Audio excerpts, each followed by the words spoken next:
associados e aos amigos do Ternuma que quiserem. Nós passamos um tempo sem a preocupação da atualização das nossas contribuições,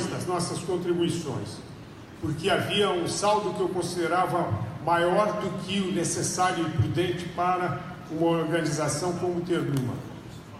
Mas agora nós chegamos ao nível dessa reserva que eu considero que é o ideal, nós temos que mantê-la. Para isso nós temos que atualizar as nossas contribuições. Em consequência, nós vamos enviar aos nossos associados uma carta com, logicamente, aqueles que, por qualquer razão, não estão contribuindo, para que, caso assim desejem, retomar a contribuição com o centavo identificador de cada um. E com, nessa mensagem, uma explicação de como que cada um pode fazer para fazer essa contribuição de uma forma mais simples e não precisar todos os meses estar se preocupando com isso. O segundo aviso é que a Lopes Royal, que é uma imobiliária, ela está com um grupo uma equipe de corretores chefiadas por Alexandre Scavardoni, que ao término da palestra, quem se interessar pelos imóveis que eles têm para oferecer, com descontos especiais para aqueles que são associados do Ternuma. Obrigada. E vai distribuindo descontos isso aí pro especiais, povo. mas não tão especiais. Obrigada, para aqueles que vieram a essa palestra. Então, ao final, lá no hall do auditório, o Felipe Scavardoni e a sua equipe estarão lá para conversar com quem estiver interessado nesses imóveis. Eu agradeço a presença de todos antecipadamente e particularmente a presença do general Mourão, que aceitou o nosso convite de estar aqui para fazer essa palestra que já foi feita no Clube Militar e a repercussão foi excelente, segundo me falou o presidente do Clube Militar. Eu quero agradecer também ao comandante do Exército, que autorizou realizar essa palestra aqui, nesse auditório, e que é a nossa casa, o nosso clube. E eu passo a fazer a leitura do currículo do nosso palestrante. Um currículo extenso e rico. O general de Exército Antônio Hamilton Martins Mourão. Muita gente pensa que o general Mourão é neto do general Hamilton Mourão, filho, Olímpio Mourão Filho. Não é. Nem é parente, né, Jean? Nem parente. Jean Mourão é formado na Academia Militar das Agulhas Negras no ano de 1975. Realizou, além do curso da Academia da Arma de Artilharia, o curso de Informações, categoria C1, da Escola Nacional de Informações, a Escola de Aperfeiçoamento de Oficiais, a ESAO, o curso básico paraquedista, mestre de salto e salto básico de salto livre, o curso básico de salto livre, no Centro de Instrução de Paraquedistas General Penha Brasil. É habilitado pelo Centro de Estudos de Pessoal nos idiomas inglês, francês e espanhol. Cursou a Escola de Comando do Estado-Maior do Exército. Fez o curso, também cursou, é operador de selva, categoria A. E realizou o curso de Política, Estratégia e Alta Administração do Exército. Foi condecorado com a Ordem do Mérito Militar, o grau de Gran Cruz, Ordem do Mérito Aeronáutico, Ordem do Mérito Naval, Ordem do Mérito do Ministério Público Militar, Ordem do Mérito do Superior Tribunal Militar, Medalha Militar de Ouro com passador de platina, Medalha do Pacificador, Medalha do Serviço Amazônico com passador de bronze, medalha do Mérito Desportivo Militar, medalha Marechal Osório Legendário, medalha Mérito Tamandaré, medalha Mérito Santos Dumont, medalha Marechal Trompovski, Cruz Militar ao Mérito Desportivo da Venezuela, barra de honra ao mérito do Instituto de Altos Estudos de Defesa Nacional da Venezuela e a Ordem do Mérito Estrela de Carabobo, também da Venezuela. E a medalha das Nações Unidas por ter participado de missões de paz. Durante a carreira, exerceu as funções de instrutor da Academia Militar das Agulhas Negras, foi integrante da Missão de Paz em Angola, foi comandante do 27º Grupo de Artilharia de Campanha em Juí. Nós temos um amigo comum, o Dr. Amadeu Weimann, que disse que essa é a missão mais importante desempenhada pelo general Mourão durante a sua carreira, visto que ele é filho do Ijuí. Foi chefe do Estado-Maior da Artilharia Divisionária número 6, lá de Porto Alegre, oficial de gabinete do comandante do Exército, comandante da 2ª Brigada de Infantaria de Selva em São Gabriel da Cachoeira, diretor de assistência ao pessoal, comandante da 6ª Divisão do Exército em Porto Alegre, vice-chefe do Departamento de Educação e Cultura do Exército, comandante militar do Sul. A sua função atual é secretário de Economia e Finanças do Exército. Eu, antes de passar a palavra ao general, eu vou me permitir ler uma fábula. Essa fábula foi escrita por um saudoso companheiro que se intitulava como escriba, como Jacornélio M. Gonzaga. E a fábula diz o seguinte: era uma vez um homem que tinha um leão. Comprou o recém-nascido para criá-lo em sua casa. A casa do homem era grande e bonita, construída em um enorme terreno onde o homem tinha flores e frutas e os cuidava e guardava com muito orgulho e carinho. O leão, quando grande, pela presença deveria dissuadir os invejosos de suas inconfessáveis ambições sobre sua rica propriedade. O tempo foi passando e o leão, tratado com carinho e bem alimentado, cresceu bonito e forte, impressionando a todos pelo tamanho e pela obediência ao homem.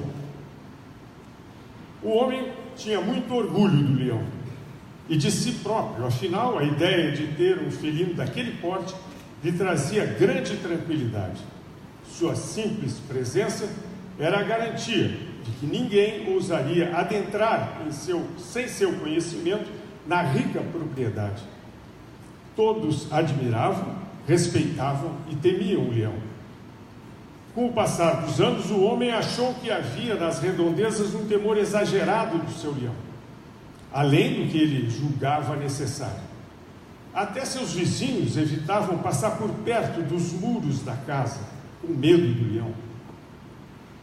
Embora ele afirmasse que o leão era manso, todos o temiam. Havia gente que perdia o sono só de ouvir um simples rugido do leão. O homem, preocupado com o temor dos vizinhos, valendo-se da disciplina e da obediência do leão, condicionou a fazer e manter o silêncio. O leão, disciplinado, parou de rugir. O silêncio do leão tranquilizou as redondezas e convenceu a todos de que o leão era realmente manso. Passado algum tempo, o homem acordou pela manhã e deparou-se com pichações nos muros da sua preciosa casa, devastação no jardim e no pomar, flores e frutos roubados, e constatou, horrorizado, que a presença do leão não intimidava mais os invejosos. Eles haviam constatado que o leão era inofensivo, guardavam-lhe a admiração pelo porte e pela obediência, mas não mais o respeitavam, pois era inofensivo, sequer rugia.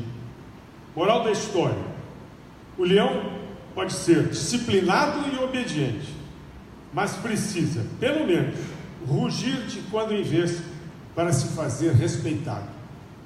Minhas senhoras e meus senhores, eu os convido a escutar o rugido do leão.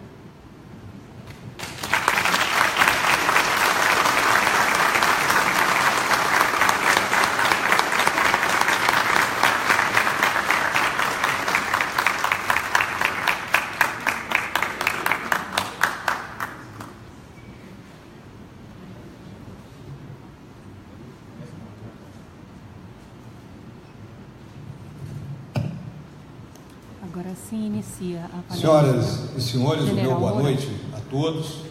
Externar a minha satisfação, o meu orgulho, o meu privilégio de ter recebido esse convite do Ternuma e poder me dirigir nessa noite e apresentar aquilo que eu chamo de uma visão daquilo que nos cerca.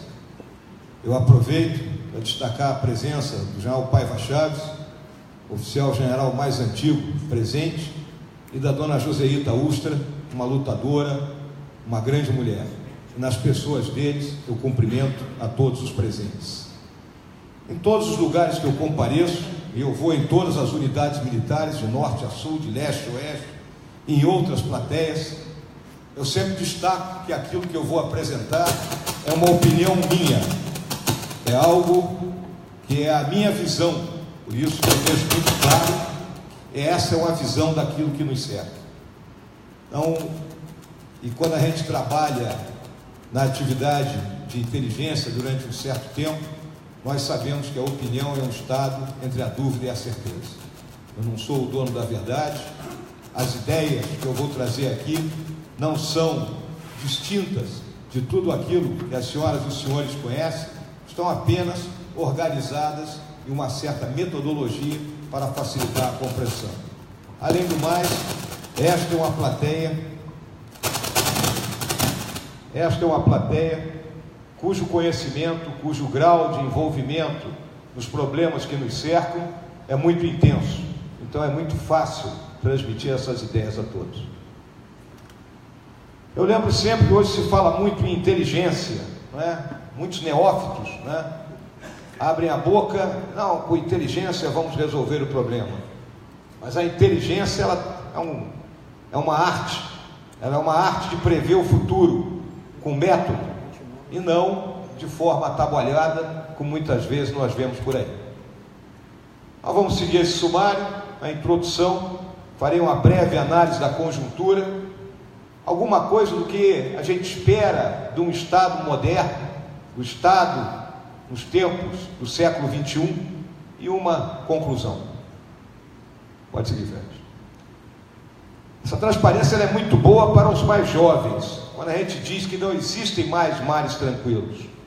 Nós que já vivemos uma certa fase da vida, e quando comparamos com tempos vividos, nós sabemos que hoje essa velocidade de comunicações e o acúmulo de informação que nos chega e as mudanças bruscas e repentinas, né, elas dificultam aquele modo tranquilo de vida que havia há muito tempo atrás. Eu costumo contar para nossas plateias de jovens oficiais e sargentos que há 40 e poucos anos atrás, quando eu era aspirante lá em Cruz Alta, o sargenteante da minha bateria, ele passava a semana inteira batendo QTS em 5 vias numa máquina de escrever de carro grande. Então era uma vida calma, serena. Hoje isto é impensável. A quantidade de documentos que circulam é enorme, porque o camarada senta no computador, digita 2 parágrafos, aperta um botão e alijou o problema, passou adiante. E isso atinge a todas as instituições. Então, mais do que nunca, nós precisamos vigiar com muita atenção, porque o mundo está complicado. Todos os estados, por mais poderosos que sejam, eles são ameaçados. Como é que está esse mundo no 3º milênio? Ninguém tem dúvida que nós temos a hegemonia militar de uma hiperpotência, que é militar, tecnológica e econômica. Temos 3 grandes blocos que alinham poder econômico, político e militar. O bloco europeu, o bloco asiático e o nosso próprio bloco aqui na área das Américas. A instabilidade é a competitividade, que eu já me referi quando mostrei que não existem mais mares tranquilos. Se compete por tudo. Os mercados são disputados com alta intensidade e todos os países buscam o seu lugar ao sol. Temos conflitos disseminados em larga escala. Então, este é o mapa dos principais conflitos. Então, observem a região subsaariana e central da África. Nesse atual momento, nós, Exército, estamos nos preparando para enviarmos um batalhão para a República Centro-Africana. Área de conflito total, cercada pelo Congo, pelo Sudão do Sul, por Darfur, né? Então é uma região de alta intensidade de conflito. E provavelmente será a nossa próxima missão de paz, totalmente diferente daquelas que nós já enfrentamos. Mas, se nós desejamos ter um certo respeito dentro do concerto das nações, temos que enfrentar essas adversidades.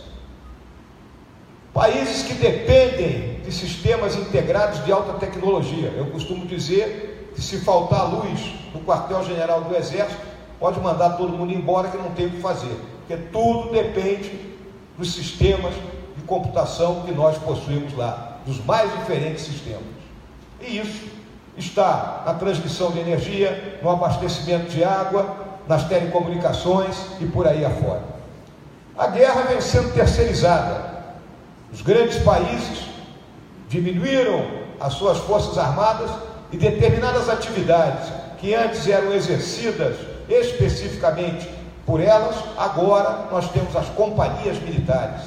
O exemplo principal é a Blackwater, mas aqui no nosso próprio Brasil nós já temos gente constituindo uma entidade dessa natureza. As corporações desafiam os estados nacionais. Vimos isso no nosso país, com as grandes empreiteiras praticamente se assenhorando do Estado. Os grandes acontecimentos vêm em tempo real, pela essa velocidade das comunicações. Antigamente, o que acontecia em Cucuí levava algum tempo para chegar no centro do país.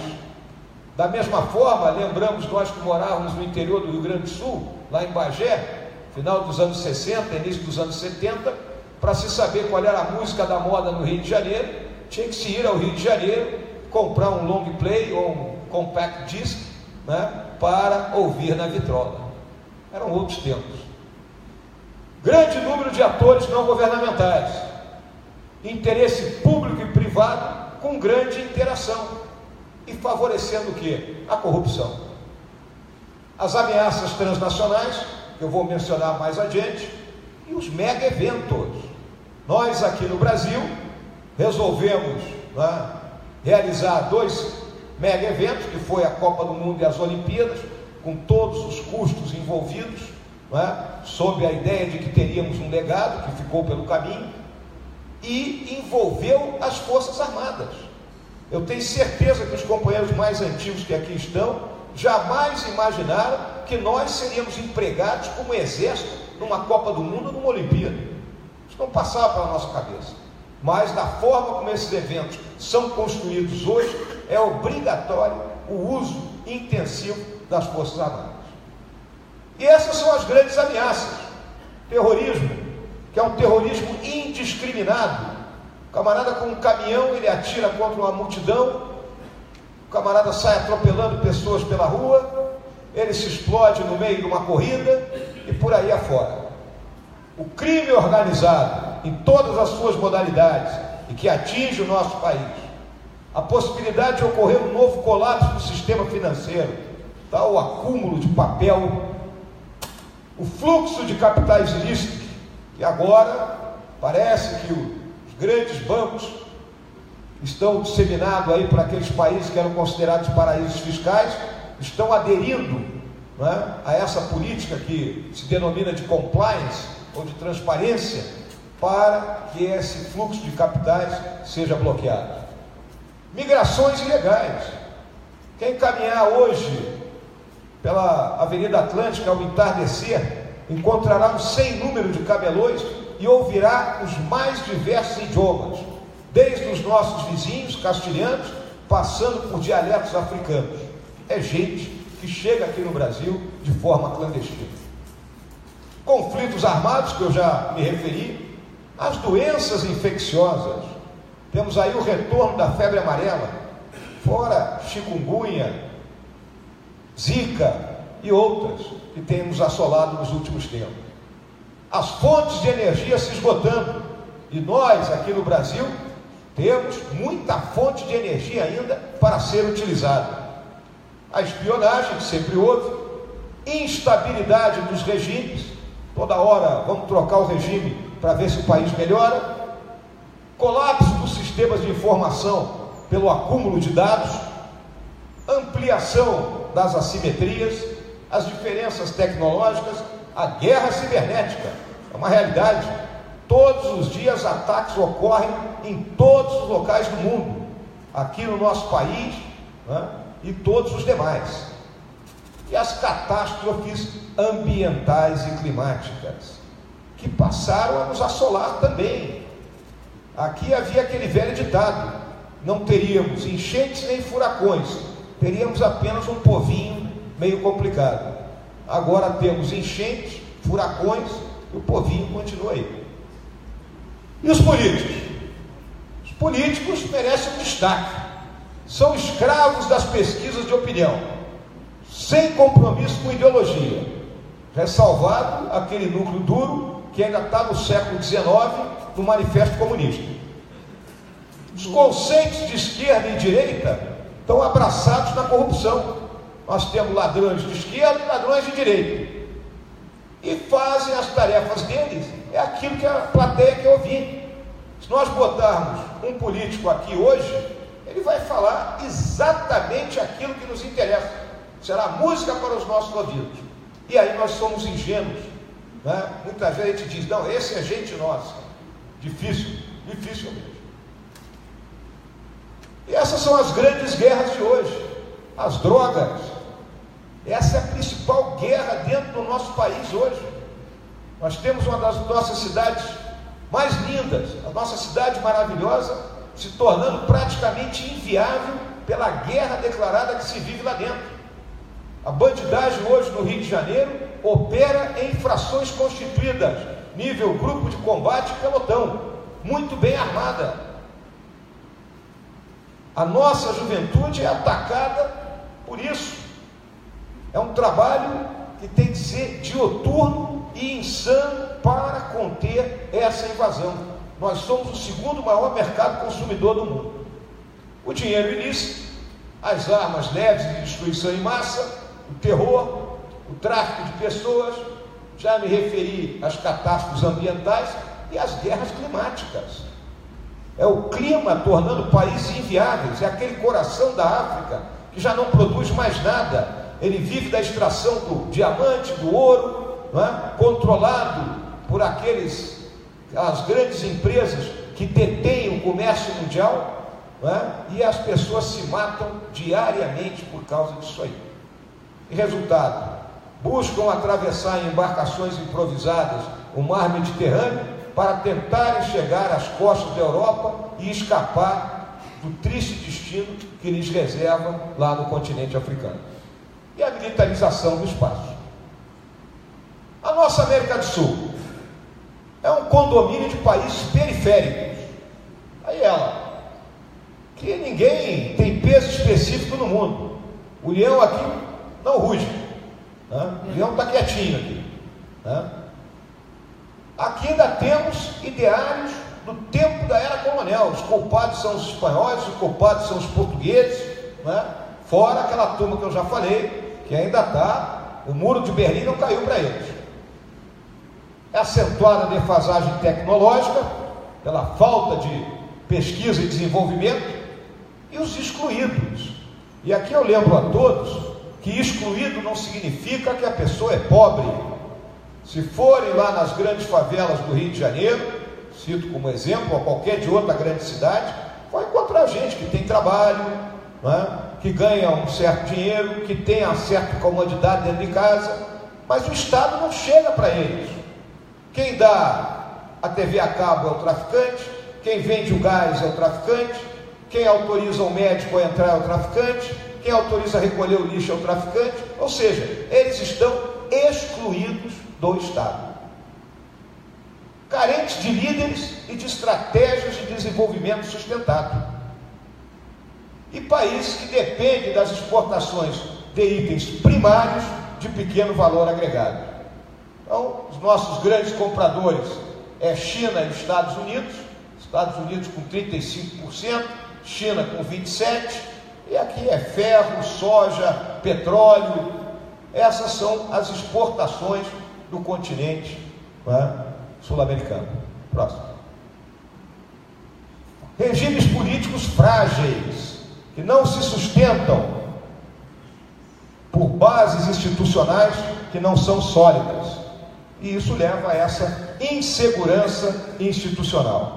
E lembro que temos conflitos regionais adormecidos, e todos aí são estudiosos disso, né? Então lembre lá a questão da Venezuela com a Guiana, na região do Essequibo, questão do Triângulo do Ouro lá no Suriname, a Venezuela e a Colômbia aqui na Península Guajira ainda tem uma disputa, Equador e Peru foram à guerra há pouco mais de 20 anos, Bolívia, Peru e Chile se guerrearam no século XIX, Chile perdeu parte do seu território, Bolívia perdeu sua saída para o mar, então é uma rivalidade, né?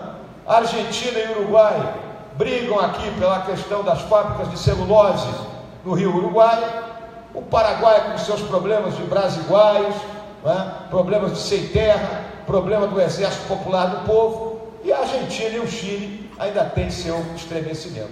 Então isso tudo está guardado ali. A qualquer momento, uma faísca pode detonar algum conflito dentro do nosso subcontinente. A diplomacia paralela, regida por atores não institucionais. Então, esses senhores conhecem de sobra. O Foro de São Paulo.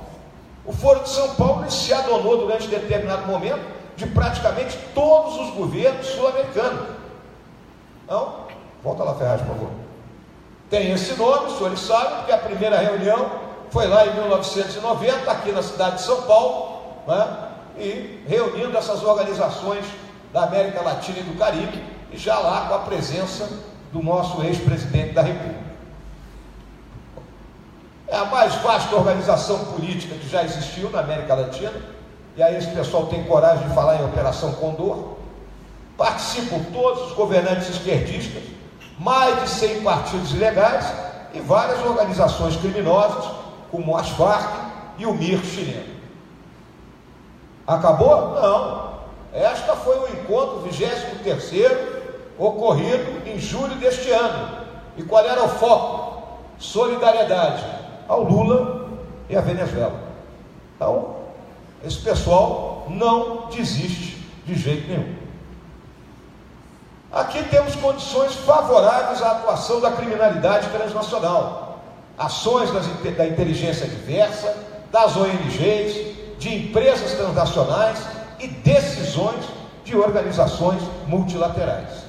Somos vulneráveis àquelas ameaças globais que eu já citei. E aqui estão os maiores produtores de droga, os nossos vizinhos: Bolívia, Peru e Colômbia na cocaína e o Paraguai na maconha. E para onde é que vai isso? Vem para cá. É o caminho, seja para ficar aqui, seja para ser exportado para os outros dois grandes mercados, que são os Estados Unidos e a Europa.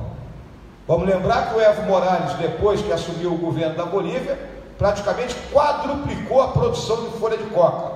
Para quê? Para a turma ficar mascando lá enquanto está trabalhando? Não.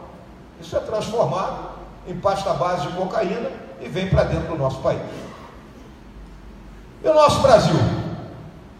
Ninguém tem dúvida do nosso porte estratégico significativo e a dificuldade que temos para transformar esses recursos em poder. A crise, não preciso explicar para as senhoras e os senhores, a crise política, a crise de valores da sociedade, a crise psicossocial e a crise econômica. Vamos dar uma olhada nessa crise econômica. Vamos lá, Ferraz. É o nosso Harvey. Vamos lembrar aí o furacão que atingiu a costa, o Caribe e a costa sul dos Estados Unidos no começo do ano, não é? Nós temos um Harvey aqui. E como é que se formou esse nosso Harvey? Começa na Constituição Cidadã, na Constituição de 88, que cria um federalismo às avessas, né? Abre a porteira para a criação de um sem número de municípios, praticamente inviáveis, simplesmente para pagar uma Câmara de Vereadores, nada mais do que isso, né? Para que nós temos que em municípios pequenos ter Câmara de Vereadores paga? O município não se sustenta. Então a Constituição começa essa debate. Todos estão mais do que lembrados do período da hiperinflação, né? Quando o grande filósofo contemporâneo José Sarney passou ao governo, a inflação era de quase 90% ao mês. O Plano Real nos trouxe uma moeda estável, derrubou a inflação, e ao longo de 16 anos se buscou o ajuste fiscal. Eu costumo explicar para as plateias mais jovens que isso é igual a casa da gente. Quando nós ganhamos e gastamos mais do que ganhamos, a gente primeiro estoura o cheque especial, depois estoura o cartão de crédito e no final vai para o agiota. Então o ajuste fiscal buscou equilibrar receita e despesa. Como? Privatizações, nos livrando de algumas estatais que não serviam para nada, apenas como cabide de emprego. A busca desse equilíbrio das contas por meio de uma matriz econômica que reunia meta de inflação. Então a inflação deveria girar entre a meta mais baixa 2,5% e a meta mais alta 6,5%, buscando o centro dela de 4 a 4,5%. Um câmbio flutuante, de modo a manter um valor real da nossa moeda, e a taxa de juros sempre buscando descer a inflação, retirando meio circulante do mercado. Aí apareceu essa dupla. Não o Lula 1, né? O Lula 1 ele estava sob a égide do Palocci, não é? Ele manteve os fundamentos macroeconômicos da política anterior, mas o Lula 2, sobrevivente ao mensalão, ele achou que podia tudo. Agora é minha vez. E abriu as comportas. E as comportas foram abertas, não é? Do lado da incompetência, do lado da má gestão e do lado da corrupção. Não é? Todo mundo viu. Agora vamos encher o bolso de dinheiro. Esta criatura aqui dizia o seguinte: que gasto é vida. Vamos dar dinheiro para o pessoal, que o pessoal vai gastar. Eles tomam empréstimos, compram, a economia gira. Agora, não entende que cada família tem uma capacidade de endividamento, assim como uma empresa, assim como um país. E aí surgiu aquilo que eles chamaram de nova matriz econômica: o endividamento, famílias e empresas, o câmbio valorizado. Então era aquele boom de todo mundo viajar para o exterior, porque o dólar estava baratinho em relação ao real. As desonerações, né? Então começaram a desonerar determinada parte da indústria. Então isso aqui não paga o imposto, não recolhe para o INSS, né? De modo que possam contratar mais gente e produzir mais. Negativo. Não tinha condições de fazer isso. Os caras simplesmente guardaram o dinheiro. Né? E aí, agora aparece o déficit da Previdência, né? E outros similares. E a redução dos juros na marra, por decreto. Os subsídios, os explícitos ligados às desonerações, né? A retirada do pagamento de impostos e do recolhimento das taxas previdenciárias. E aquilo que se chamava de subsídios implícitos, via quem? Via BNDES, Caixa e Banco do Brasil. Se emprestava dinheiro para empresários, digamos assim, amigos, a 6%, enquanto que a taxa do mercado era 13%.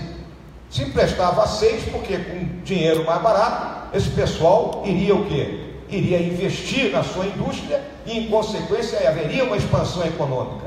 Mas o que a turma fez? Pegou aquele dinheiro e aplicou no mercado de capitais. Então esse é o subsídio implícito.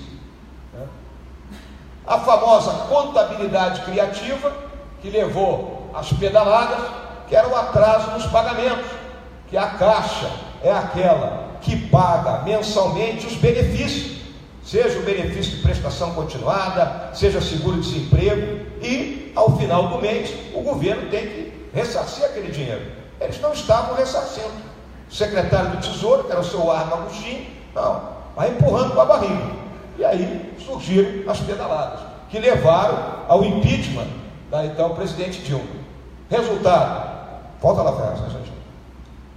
Déficit fiscal, ou seja, passamos a gastar muito mais do que arrecadamos, e o aumento da dívida pública, que hoje está em 75% do produto interno bruto brasileiro. Então, essa tabela, vamos lá.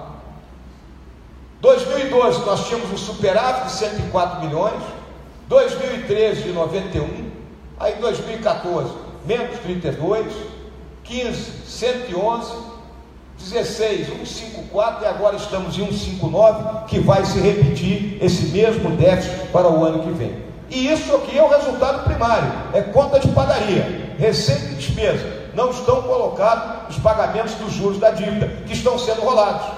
Então as gerações futuras estão comprometidas. Próximo. Resultado disso aqui: criou-se um novo regime fiscal. O orçamento só pode aumentar de um ano para outro, de acordo com a inflação do ano anterior. Então, o orçamento de 2018, ele será o orçamento de 2017, acrescido de 3%, que é a inflação prevista para este ano. Mas o que acontece na vida real? Por determinação constitucional, as despesas com previdência, pessoal e benefícios crescem acima da inflação. É o nosso próprio caso dentro do Exército. Nós vamos ter um aumento de 6% no dia 1º de janeiro, mas a nossa pizza do Exército só pode crescer 3%.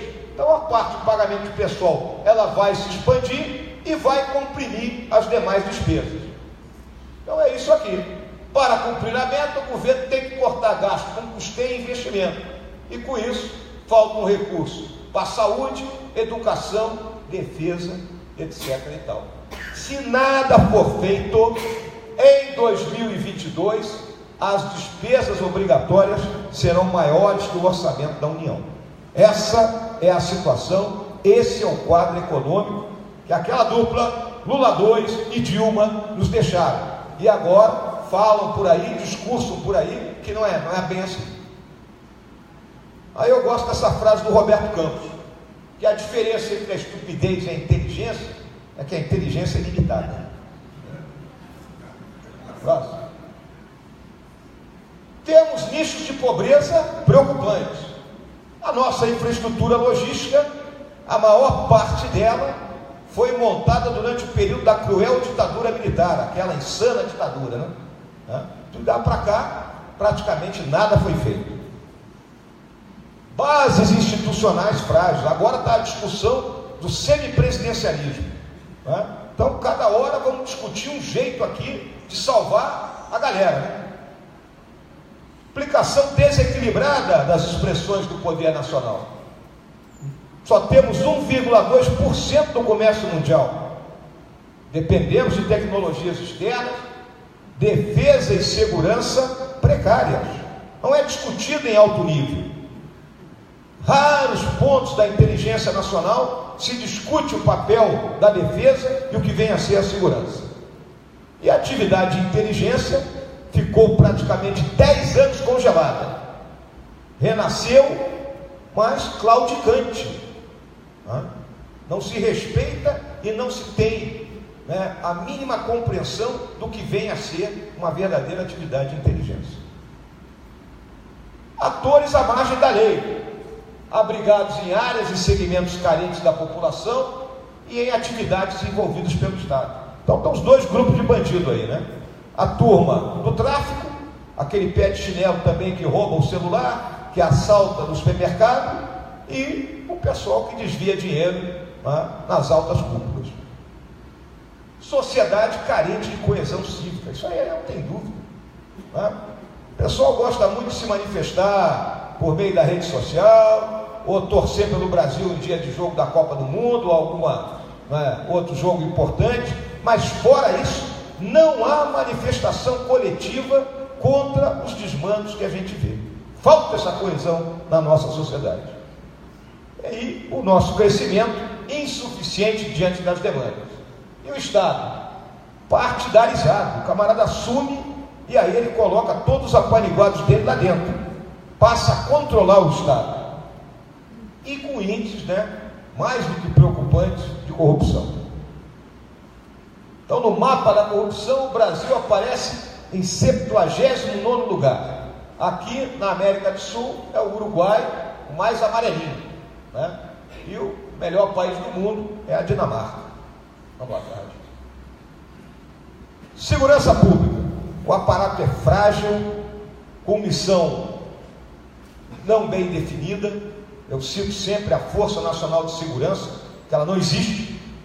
Se buscarem o artigo 144 da Constituição, que define quem são os organismos encarregados pela segurança pública, não vão encontrar a Força Nacional de Segurança. Na realidade, é algo que não funciona. A polícia, ela vive o pior dos mundos, porque se ela atua em força contra o bandido, ela é estigmatizada pela imprensa. E se ela cruza os braços, ela é omissa. É típico, a gente abriu um jornal, um grande jornal nosso, ou como o Globo, por exemplo, e encontrar a seguinte notícia. Ontem à noite, na comunidade do Vietnã, junto ali do Pavãozinho, grupo de policiais da UPP estava patrulhando e encontrou um grupo de criminosos armados. Houve o confronto. Esperavam o quê? Que a polícia fizesse meia volta e dissesse: tá bom, vocês ficam aí, nós vamos lá para baixo do morro de novo. É dessa forma que nós somos estigmatizados. Somos suscetíveis a todas aquelas ameaças que eu já citei. Dificuldade, incapacidade mesmo para garantir as nossas vias de comércio. E o Estado? É caro, burocratizado, corporativista em alguns segmentos do funcionalismo, que não estão olhando para o país, olham apenas para os seus próprios pés. Servidores valorizados assimetricamente, gente que faz a mesma coisa e que recebe salários totalmente distintos, e práticas ainda obsoletas na máquina pública. Muito bem, eu fiz essa análise da conjuntura, teci todas essas críticas ao Estado, mas eu tenho que apresentar alguma coisa. Como é que tem que ser o Estado moderno? O Estado hoje ele é pressionado pelo aumento das demandas sociais. Isso é fruto das comunicações, do acesso maior que a população tem a determinados bens. Então, ou mal ou bem, a população tem mais consciência das suas demandas e das suas necessidades. Então ela pressiona o Estado. Todos sofreram com a redução da capacidade financeira. É a crise fiscal. Padrões de referência baseados nos países mais desenvolvidos. Alguém aqui quer comparar o Brasil com Botsuana? Não. Nós queremos nos colocar no nível dos Estados Unidos, da França, da Inglaterra, da Alemanha. Esse é o nosso cavalo, tem que estar saltando nesse nível. Pressões do cidadão cliente. O cidadão ele é cliente do Estado e ele quer um retorno dos seus impostos. A extensão dos direitos sociais é um fator desestabilizador, porque quando tu mantém a massa lutando pura e exclusivamente pela sobrevivência, há um maior controle. Reação à cultura burocrática e à má qualidade do serviço público. Ninguém aguenta fila, ninguém aguenta ser maltratado numa agência do INSS, numa agência de um banco estatal ou numa repartição qualquer. Próximo. Quais são os fundamentos econômicos modernos? Disciplina fiscal. Eu tenho que gastar o que eu arrecado. E aí então eu tenho que priorizar gastos. Isso para nós militares é conhecido desde os bancos escolares. Se chama seleção de frente. Eu vou selecionar a parte mais importante e ali eu vou investir o meu recurso principal. Reforma tributária. Aqui no nosso país é mais do que necessário. Ninguém sabe quanto é que a gente paga de imposto. Outro dia eu assisti uma palestra de um economista aí, do Eduardo Gianetti, que pegou e disse que no nosso país, somando os tributos federal, estadual e municipal, a carga corresponde a 43% do PIB. Países da nossa condição, o padrão é 23%. Então tem um gap de 20% aí. Agora, se a gente pagasse 43% do PIB em impostos e tivéssemos tudo organizado, tudo funcionando, ninguém reclamaria. Mas não é isso. Nós estamos pagando e pagando muito. E não sabemos nem como, nem o que pagamos. Liberalização financeira. O regime cambial e comércio liberado. Outro dia citaram aí que existe um trilema hoje para as nações. O trilema está em democracia, soberania e hiperglobalização. Poucos países conseguem ter esses três aspectos. Por que isso? Vamos olhar a China. A China tem democracia? Não. Agora, ela tem soberania? Tem.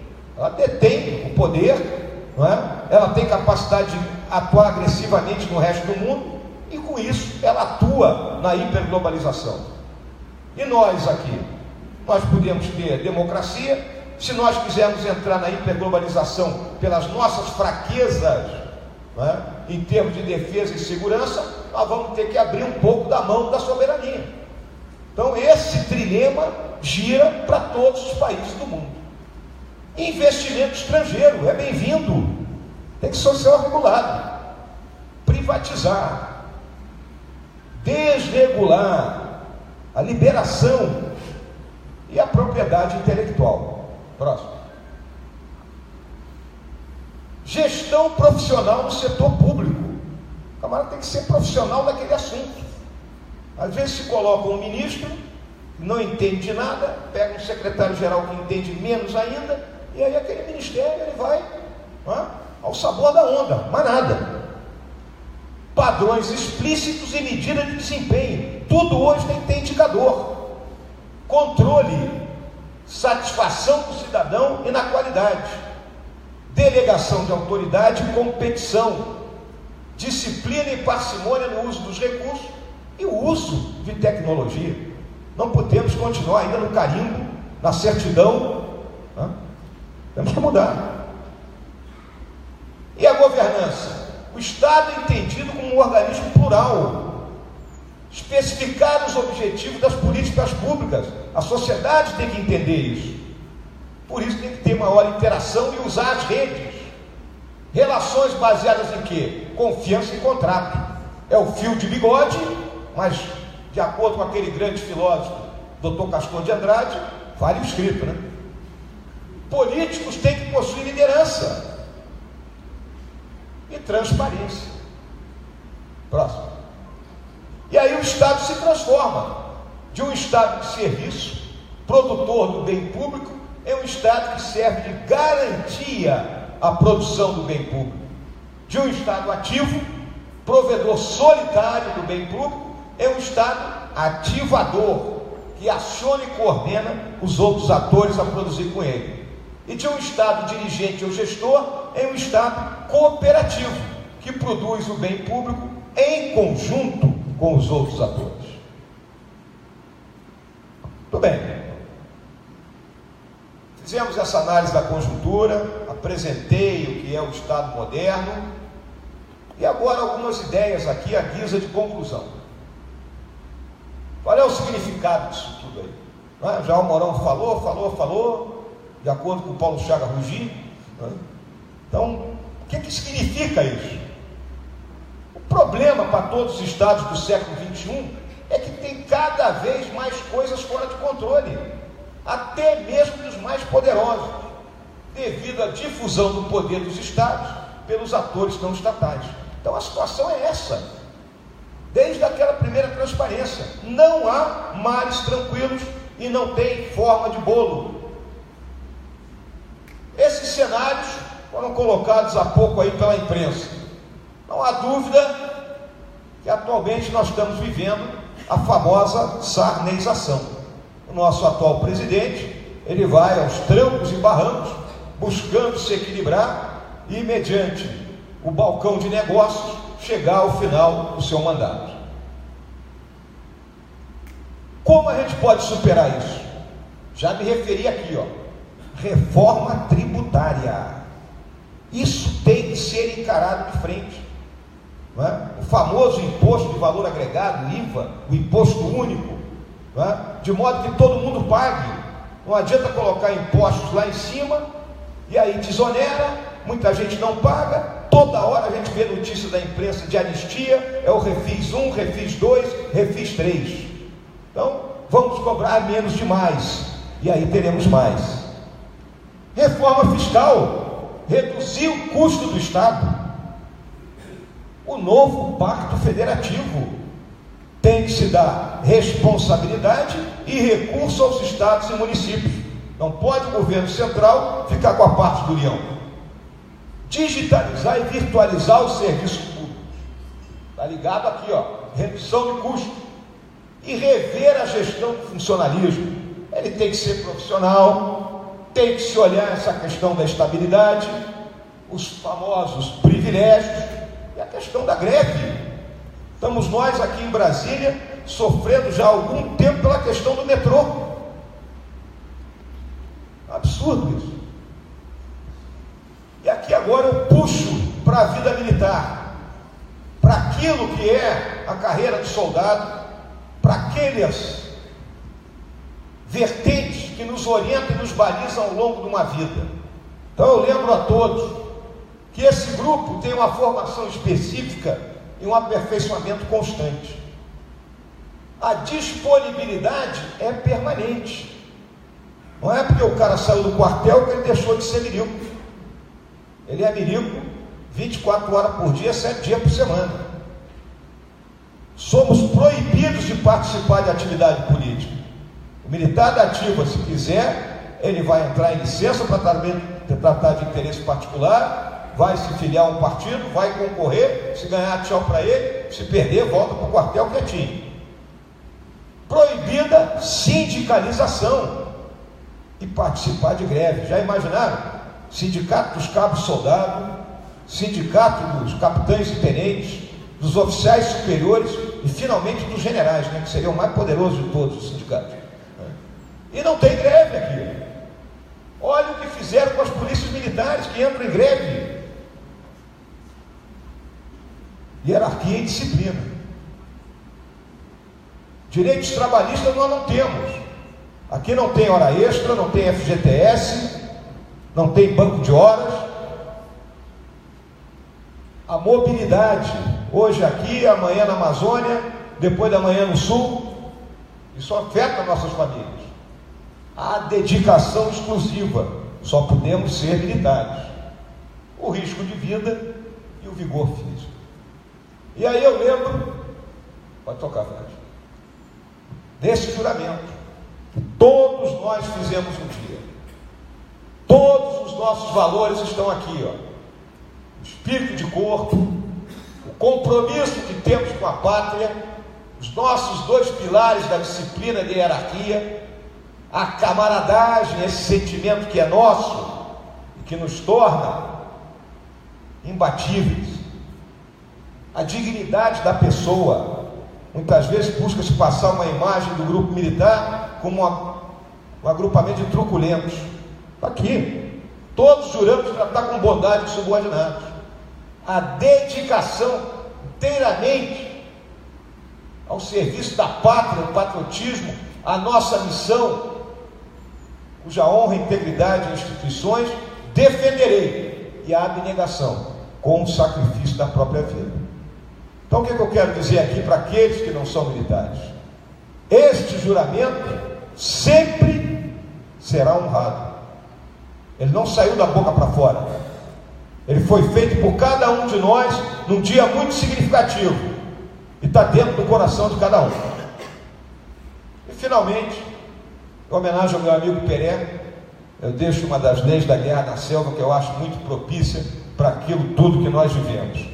Nós temos que aprender a suportar o desconforto e a fadiga sem nos queixar e sermos moderados em nossas necessidades. Muito obrigado pela atenção de todos.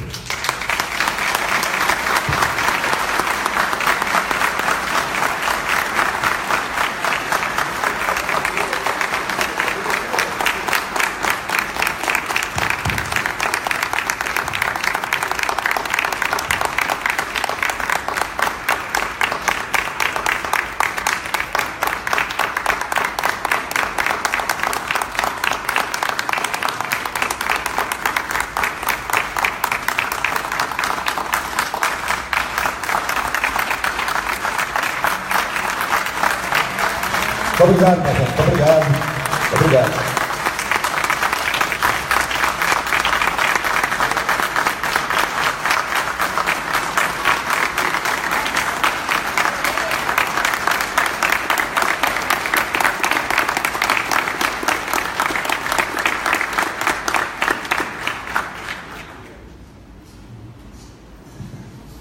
Nós temos 2 microfones, um em cada corredor, e aqueles que quiserem fazer perguntas ao general Mourão, por favor, dirijam-se aqui, façam uma fila neste microfone e outra lá, se for o caso, e façam as suas perguntas.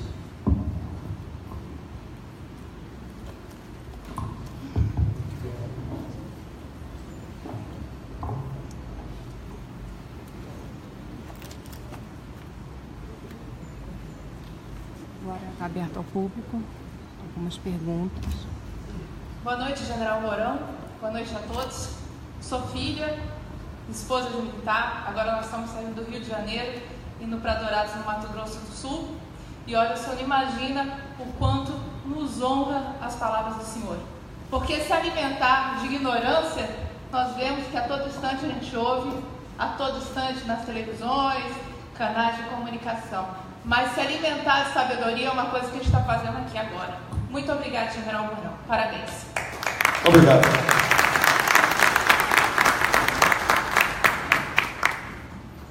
Excelentíssimo senhor general Mourão, boa noite e boa noite a todos.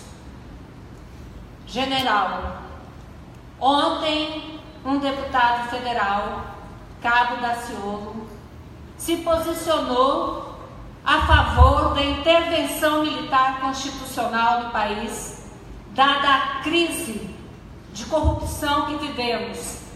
Sabemos que essa pergunta, ela é um pouco, eu não sei nem explicar para o senhor, mas é uma pergunta que vai mexer muito com todos nós, a pergunta que eu vou fazer. Eu já ouvi algumas respostas suas, mas eu quero ouvir agora que um parlamentar se posiciona a favor da intervenção militar. Qual é a sua avaliação? Porque o povo brasileiro quer saber, e eu, enquanto cidadã que não aguento mais ver o meu país mergulhado nessa crise de bandidos legalizados, também quero saber. Eu sou a Ivone Luzardo e eu sou, sim, a favor da intervenção militar para salvar esse país.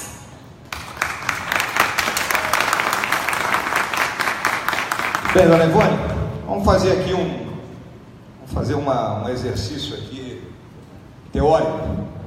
Então, vamos começar analisando o artigo 142.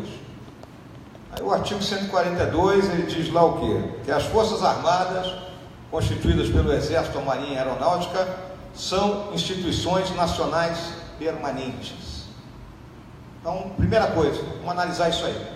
Se é uma instituição nacional, então agora vou me referir exclusivamente ao Exército, desculpe aí, brincadeira por mim. Só existe um exército, é o Exército Nacional, o Exército Brasileiro. Não tem o Exército do Tráfico, nem tem o Exército do STED.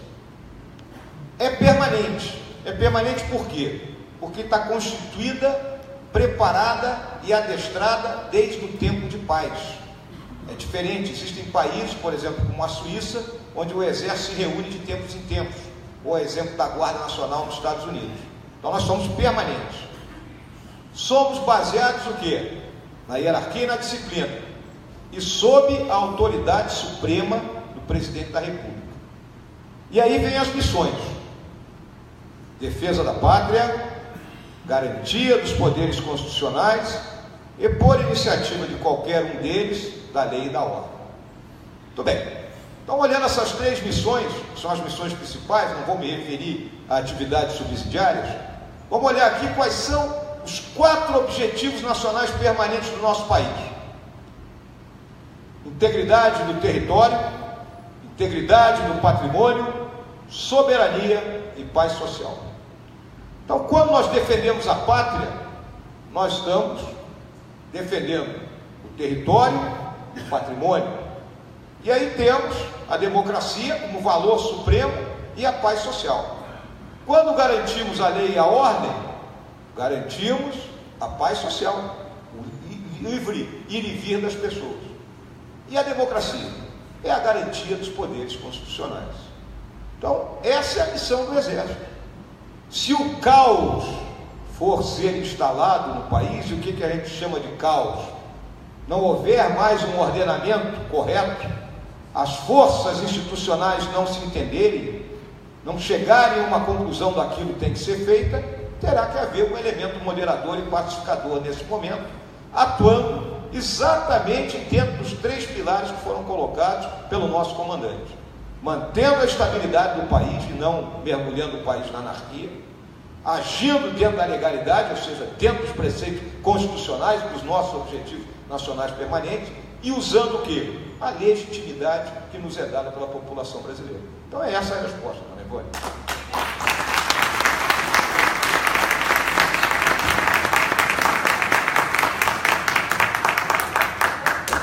Fernando Melo, de Brasília, e o meu campo de atuação é mais na Igreja Católica. É um prazer estar falando com o senhor, general, aqui. Confio muito na inteligência das Forças Armadas. Ela sabe o momento, ela sabe as circunstâncias, elas sabem muito mais do que eu. Eu, como cristão, eu considero o sábado deve servir ao homem, e o homem não pode ser escravo do sábado. Isso é um valor que tenho certeza que a inteligência do Exército está levando em consideração. Agora, uma analogiazinha simplesinha, mas muito profunda. Um pai que ama seu filho, quer educar seu filho, e a melhor educação é aquela que vai amadurecendo o filho, né? O passarinho deixa o filhote voar sozinho. Mas se as circunstâncias estão burrificando esse seu filho, não permitindo que ele amadureça, como deverá ser o comportamento do pai nacional? Entendida a analogia que foi feita, né? É exatamente os mesmos termos que eu utilizei para responder ali a dona Ivone, né? Nós temos que acreditar, e algum tempo atrás eu fui incompreendido quando eu falei em aproximações sucessivas, né? As aproximações sucessivas é o trabalho das instituições.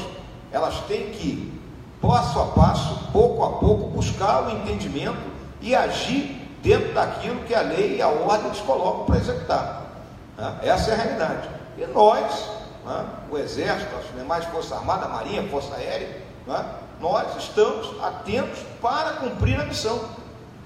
Mas eu volto a dizer, o caos é o momento, ou antecipar-se ao caos, vou colocar, nós vamos esperar que, né, que as coisas todas afundem, né, mas por enquanto nós consideramos, né, que as instituições têm que buscar fazer a sua parte. É isso que nós entendemos.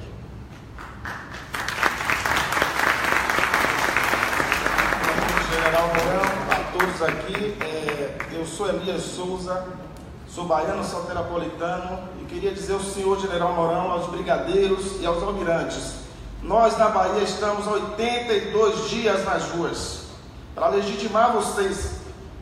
Abaixo de Deus, a nossa única esperança para o nosso Brasil. Muito obrigado. Obrigado. Eu quero deixar claro uma coisa aqui. O Brasil é maior que isso tudo. O conjunto da nossa obra é maior que isso. Eu expus aqui uma série de mazelas que nós temos, mas a gente sabe que nós temos um conjunto da obra superior. Nós fomos capazes, né, de conquistar esse território, de manter essas fronteiras, de expandi-las, estamos presentes em todo o território nacional. Então não é por causa de um pequeno grupo que nós vamos afundar totalmente. Nós temos condições e vamos reverter isso.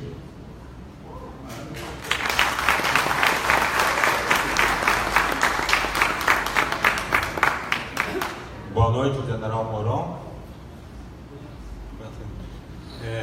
Meu nome é Carlos Henrique, sou da Polícia Federal, e a explanação do senhor foi muito interessante e produtivo. Eu, como analista de cenários também, a minha pergunta vai para o ano que vem. É um ano de eleições. Como que o senhor vê as próximas eleições, já que sabemos que temos o crime organizado infiltrado em vários partidos, nós temos dúvidas nas urnas eletrônicas e eu acho que nós temos que ficar atentos a essas próximas eleições. Aí eu gostaria que o senhor te desse uma palavrinha a respeito desse assunto, como que o senhor vê as próximas eleições de 2018. Obrigado. Não resta dúvida que as eleições de 2018 elas serão extremamente complicadas, né? Nós hoje temos 2 candidatos que estão disparados assim nas pesquisas, né?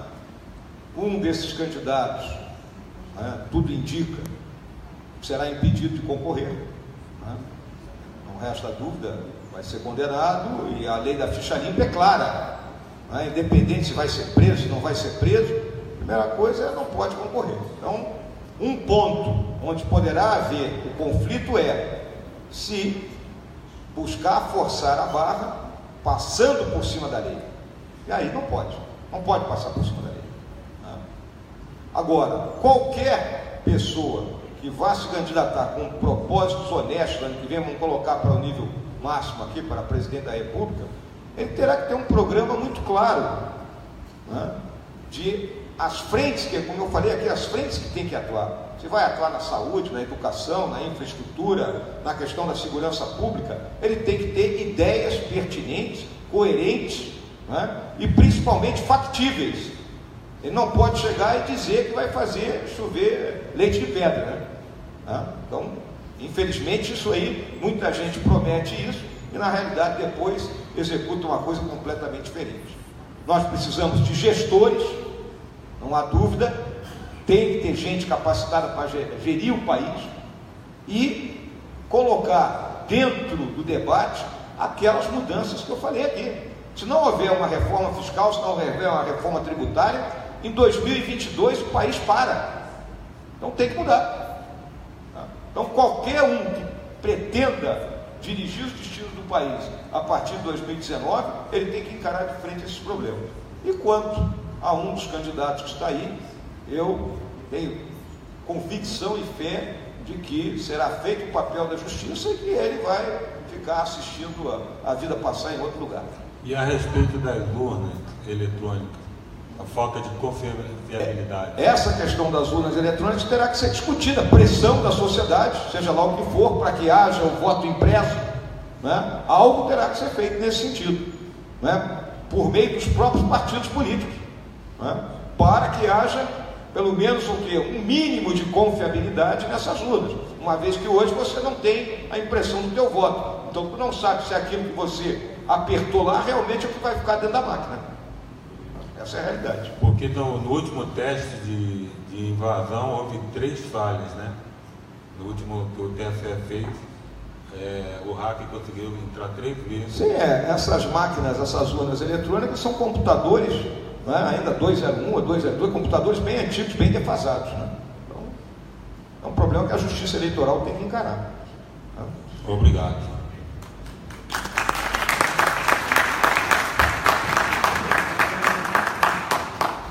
Boa noite, general. Eu gostaria de agradecer pela sua palestra, pelo tempo que o senhor está dedicando aqui a nos trazer mais conhecimento. Acredito que o senhor esteja afastado, claro, da família, do lazer, dos seus interesses pessoais, para estar aqui numa noite de quinta-feira, nos trazendo essas palavras tão esclarecedoras que muitos daqui já tiveram o prazer de ouvir, e espero que esteja sendo algo novo e bastante proveitoso para alguns que têm a oportunidade de estar aqui pela primeira vez. Eu gostaria de perguntar ao senhor, já que nós estamos falando de Forças Armadas e Segurança Pública, as Forças Armadas, e bem como as polícias e inclusive o Corpo de Bombeiros Militares, são as instituições que gozam de mais credibilidade da população. Quando nós abrimos o Google e procuramos escândalos de corrupção nas Forças Armadas, nós não encontramos. São instituições que gozam de extrema credibilidade. Até mesmo a esquerda não consegue acabar com a credibilidade da polícia, porque a polícia é o Estado mais perto do cidadão. E diante dessa credibilidade das instituições, a minha pergunta é a respeito também das eleições do ano que vem. Eu queria saber como o senhor encara a candidatura do Jair Bolsonaro a presidente da República, sendo que ele é egresso do Exército, e se o senhor sabe como também o comando, o alto generalato das Forças Armadas encara essa candidatura. Muito obrigada. Bem, o deputado Bolsonaro já é um político testado, né? Ele está na política, se eu não me engano, desde 1988, primeiro como vereador lá na cidade do Rio de Janeiro, e a partir de 1990, foi isso? Ou 92, agora 90, né? A partir de 90, na Câmara de Deputados. Ou seja, é um político que tem 30 anos de estrada, conhece a política. E é um homem que não tem telhado de vidro, vamos colocar assim. Não esteve metido aí nessas falcatruas e nessas confusões. Agora, é uma realidade, já conversamos a esse respeito, ele tem uma posição muito boa aí nessas primeiras pesquisas que estão sendo feitas. Ele terá que se cercar de uma equipe competente, né? Atacar esses problemas todos que eu falei aqui. Ele não pode fazer as coisas de orelhada, né? Como a gente diz assim, e obviamente nós, seus companheiros, dentro das forças, olhamos com muito bons olhos a candidatura do deputado Bolsonaro.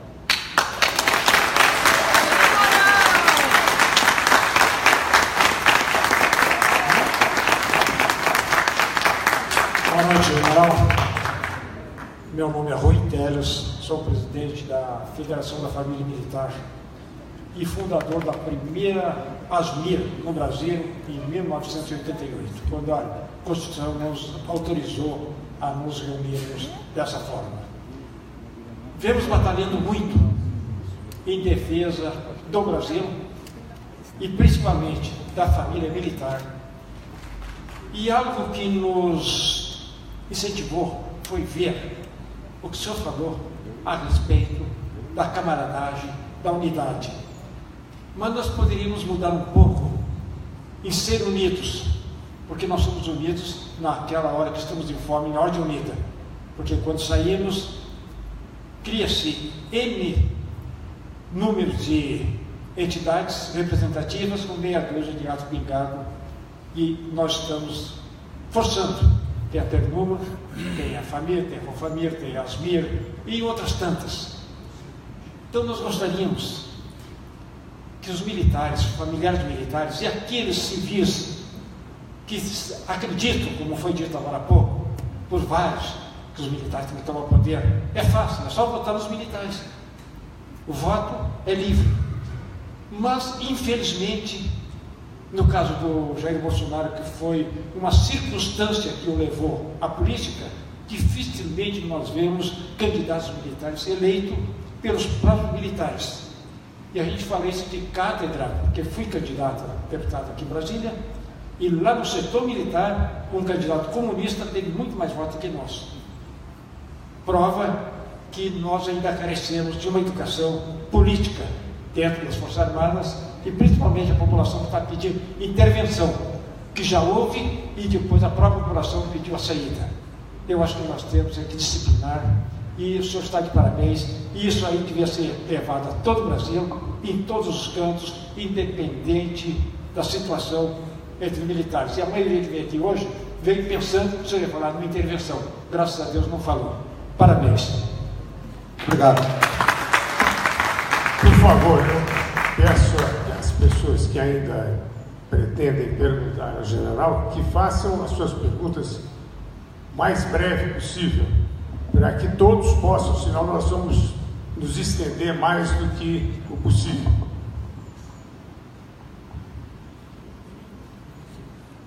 Boa noite, general. Boa noite a todos. General, meu nome é Paulo Neves, sou policial militar da reserva e estou extremamente aqui honrado de estar aqui presente ouvindo a palestra do senhor. Saiba o senhor que até não é rasgação, mas como um bom brasileiro eu quero dizer para o senhor que eu sou seu fã. Eu gostaria de perguntar uma coisa para o senhor. Eu fui secretário de Segurança Pública e é uma pergunta bem simples. O que o senhor tem visto sobre a segurança pública em todo o Brasil, principalmente no estado do Rio de Janeiro? A questão da segurança pública, ela não se resume única e exclusivamente, vamos colocar assim, na atividade policial. Ela tem que ser uma atividade integrada. Então vamos falar aqui da experiência que nós já tivemos lidando com isso lá no Rio de Janeiro, né? Como comandante militar do Sul, eu enviei 2 brigadas para operarem lá no Complexo da Maré. E o que a gente olha? Não adianta única e exclusivamente você fazer o trabalho do policiamento se você não retirar aquela população da exclusão em que ela vive. Por isso que eu me referi aos excluídos. Então tem que entrar a saúde, então a unidade de pronto atendimento tem que funcionar, né? As escolas têm que funcionar, o lixo tem que ser recolhido, né? A população tem que sentir que ela faz parte realmente do Estado. E a partir daí haverá a expulsão natural do organismo, do câncer, que é o crime organizado, as organizações criminosas que transitam dentro desses lugares. Ou seja, a atividade policial pura e simples, ela não vai solucionar isso. Tem que haver uma integração de todos os setores do Estado. Por isso que eu me referi que a polícia luta numa situação de extrema desvantagem. Extrema desvantagem. Então essa é a minha visão da questão da segurança pública.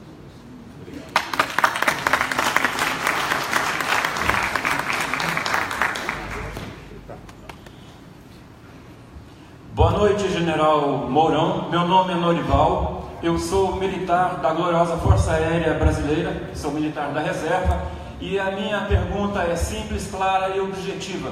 Nós sabemos que o nosso país se tornou um estado aparelhado para o crime e praticamente dominado por criminosos em todas as instâncias. Assim sendo, as células ativas do Foro de São Paulo, o Ursal, Unasul, todas do MCI estão ativas. Produzimos muitos criminosos. A minha pergunta é simples. Os criminosos de lesa pátria, sabemos que grade não os segura, grades não são suficientes.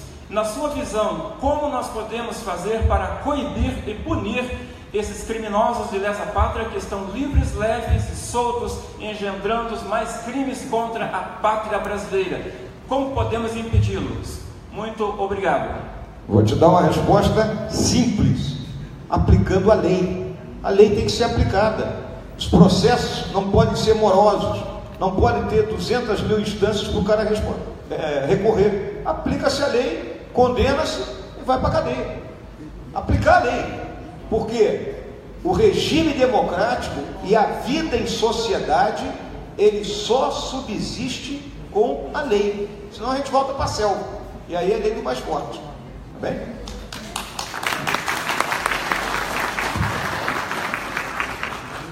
Boa noite, General Mourão. Boa noite a todos. Luiz Farias, jogamos algumas partidas e ali ficava patente a sua determinação pela vitória. E acredito que continue sempre vitorioso. Mas a minha indagação é simples. Como o senhor vê uma Suprema Corte que está toda hora legislando e um parlamento justicialista? E é comum o Suprema Corte prender e o parlamento agora soltar. A sua visão nessa posição? Muito obrigado aí, meu amigo Farias. Eu acho que a primeira coisa que eu faria seria acabar com a TV lá do STF, né?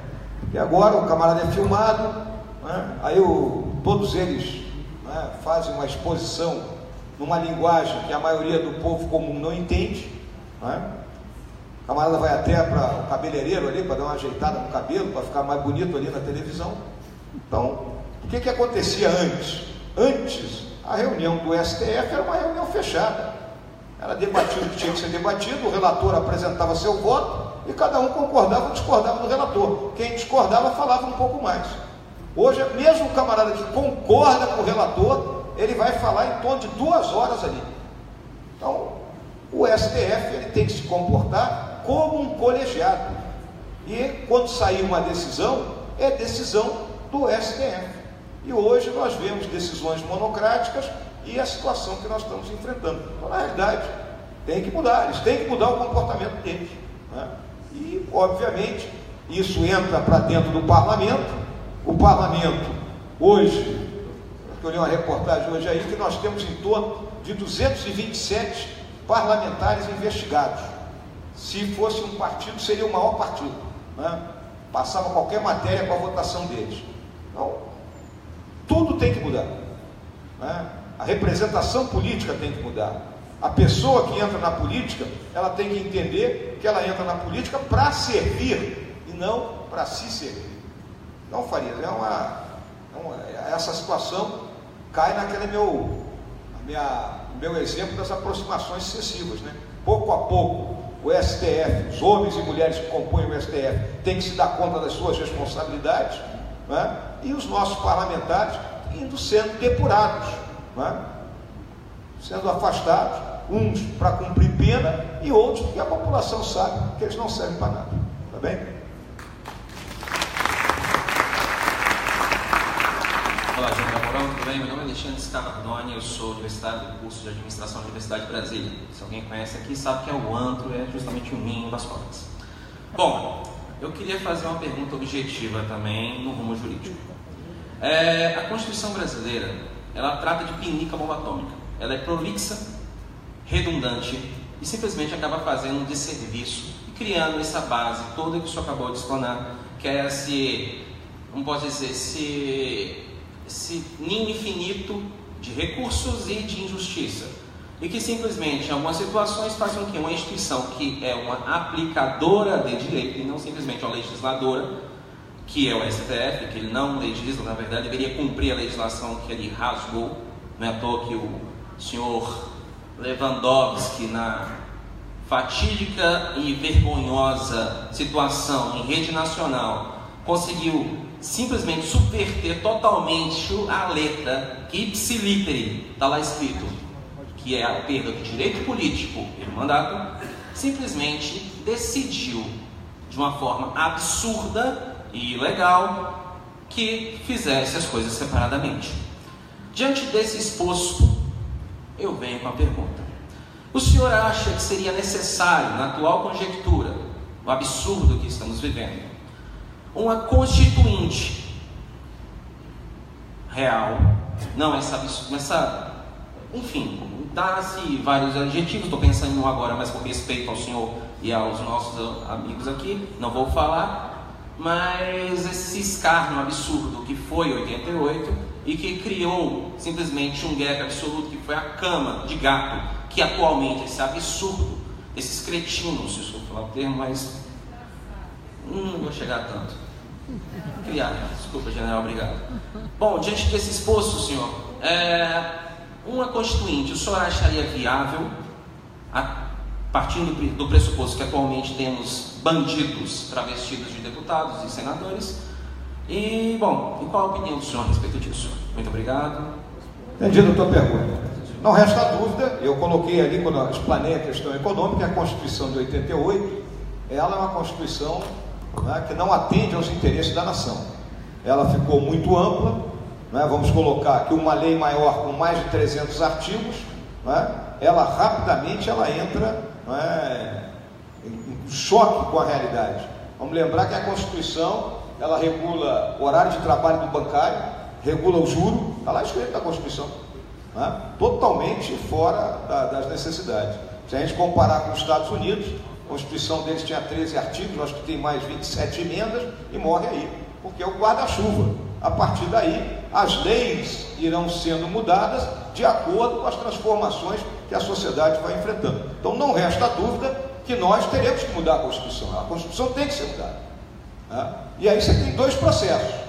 Ou você coloca uma constituinte exclusiva, não pode ser um grupo de parlamentares que vai fazer a Constituição e vai continuar no parlamento, ou você reúne um grupo de notáveis, eles montam essa Constituição, ela é votada e fim de papo.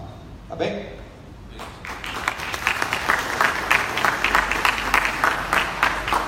Boa noite, General Mourão, boa noite a todos. A minha pergunta é bem simples, eu sou Winston, sou comandante do Capitão de Mar e Guerra da Reserva, e a minha pergunta é bem objetiva.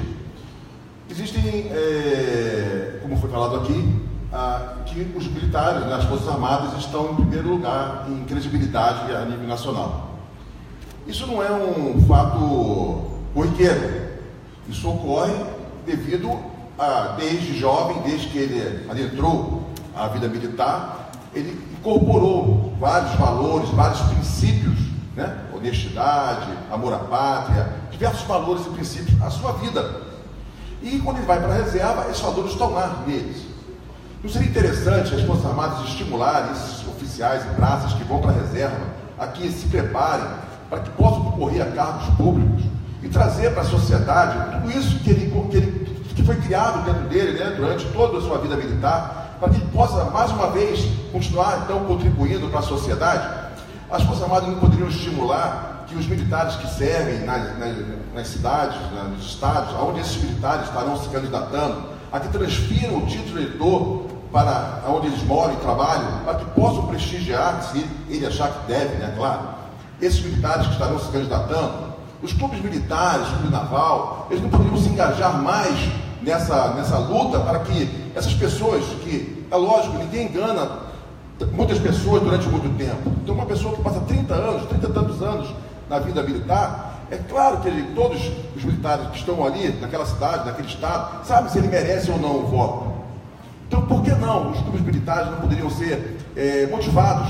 Eu sei que não são subordinados ao comando da Marinha, nem ao comando do Exército, mas por que não serem estimulados a ajudarem, a contribuírem para que... Porque é muito difícil, né? Eu percebo que uma pessoa de mau caráter, ela é mais fácil levada a concorrer a um cargo público, porque ele vai de olho nas falcatruas que ele vai poder fazer. É muito mais difícil uma pessoa de bem querer sujeitar a uma luta, porque é uma luta diária, uma campanha política, é muito difícil. E sem o apoio, essas pessoas se retraem e acabam não se expondo. Então, por que não a própria instituição preparar um pouco esses militares para que, quando forem para a reserva, possam sim partir para essa luta tão importante para a sociedade e estimular os clubes militares? Obrigado. O que o senhor acha? Bom, entendido aí a tua pergunta. Em primeiro lugar, está lembrado que eu mostrei naquela transparência que nós somos proibidos de participar de atividades político-partidárias, né? Isso é uma coisa, na minha visão, que é saudável. Porque quando você traz a luta política para dentro do quartel, e nós temos exemplos na nossa história, né, isso foi prejudicial à unidade que nós temos que manter, a coesão e ao espírito de corpo. A luta política é algo um pouco complicado. Então, nós temos as 4 gerações, né, que estão completamente afastadas dessa questão política. Se nós lembrarmos ali na década de 30, 40, nós tínhamos militares, né, que eram eleitos, né, ficavam um tempo no parlamento, ou eram governadores, né, e depois retornavam para a força, né, trazendo, né, toda a questão política para dentro da força. E no caso particular do Exército, o Exército sofreu algum tempo por causa disso aí, né? Então essa é uma primeira questão.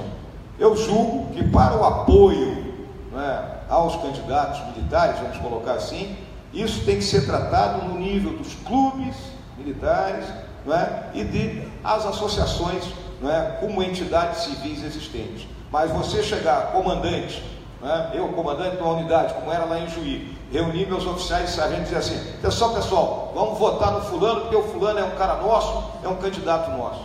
Eu estaria ultrapassando um limite da ética militar. Tá bem? Obrigado. General Mourão, é uma felicidade, mais uma vez, estar aqui na sua presença. Lá no QG, ele disse: eu tenho 63 anos, se precisar de mim, uma semana estarei preparado. para tirar esses canalhas, os vermes que estão destruindo, esses comunistas que estão destruindo a nossa nação. Se o dramaturgo que Eugênio Ionesco fosse vivo, ele estaria dando gargalhadas do Brasil. Porque hoje no Brasil nós vivemos um verdadeiro teatro do absurdo. O teatro do absurdo da mentira, da anarquia, que eles estão levando o nosso país para desagregação social, ética, moral e tudo isso que o senhor sabe bem. E nós acreditamos sim nas nossas Forças Armadas. Esse bloco monolítico, coeso, Exército, Marinha e Aeronáutica. Acreditamos no Senhor. O Senhor, como leão, vai urrar muito antes de ir para a reserva. Porque o Senhor representa a nossa esperança. Porque o Brasil foi jogado na lata do lixo. As instituições não funcionam. Sabemos todos nós. A inteligência do Exército, da Marinha e da Aeronáutica estão no campo. Eu, como ativista, na rodoviária, ali ao lado do comando do Planalto, muitas pessoas estão comigo, Ruth, o próprio Elias e muitos outros ativistas. E na rodoviária já me perguntaram, quando é que as Forças Armadas vão intervir? E eu respondo para eles, olha, eu sendo um comandante de tropa, jamais colocaria minha tropa para defender vós outros, porque vocês estão gostando, desculpa a expressão, da sacanagem que está acontecendo no Brasil. Porque o Brasil hoje é a verdadeira Sodoma e Gomorra. E o que veio aí veio para nos destruir, acabar principalmente a classe média e o pobre. Então não farei nenhuma pergunta para o Senhor, mas apenas redundando. Eu com 63 anos, com esses cabelos brancos, e o Senhor com 64, eu amo o meu país. Aqui, todos amam esse gigante chamado Brasil, um colosso, rico, riquíssimo, e um povo pobre. Então, nós acreditamos nas nossas Forças Armadas. Nós acreditamos nas nossas Forças Armadas. Então, é isso que eu... Obrigado, obrigado. Boa noite, senhor general. O meu nome é João Monteiro e eu sou professor da educação básica, visando consolidar a educação integral de 7 às 17 horas. Estamos com um sistema educacional bastante falho, atrasado, e eu vou fazendo o que eu posso com a implementação de artes, a música e um pouco de esporte. Como o senhor demonstrou ter um conhecimento amplo e aprofundado, até da cultura da nossa nação, a pergunta é bem objetiva. O que o senhor acha que pode ser feito pela educação do Brasil?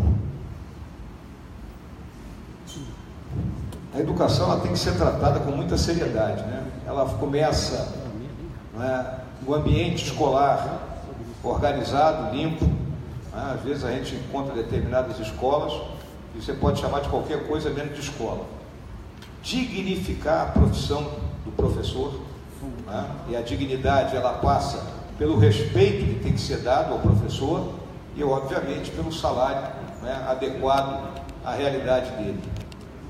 E a partir daí, nós temos que ter currículos, de forma, digamos assim, coerentes com aquilo que o jovem hoje tem que aprender. Eu vejo que às vezes o currículo está muito difuso, pessoas ainda em formação, estudando determinados assuntos que a gente tem que ter mais profundidade de pensamento. Então, se nós atuarmos nessas 3 vertentes, ou seja, na parte material, na parte do pessoal, o professor, e na parte do currículo, eu acho que umas 2 gerações a gente consegue colocar o jovem brasileiro numa situação mais coerente com as necessidades do nosso país. Muito obrigado, general. Boa noite, Paulo Fernando, advogado, vice-presidente do Patriota DF. 2 perguntas rápidas. Onde é o domicílio eleitoral do senhor e qual a previsão que o senhor vá para a reserva? O meu domicílio eleitoral está aqui em Brasília, né? E eu passo para a reserva a partir do dia 31 de março e devo residir no Rio de Janeiro.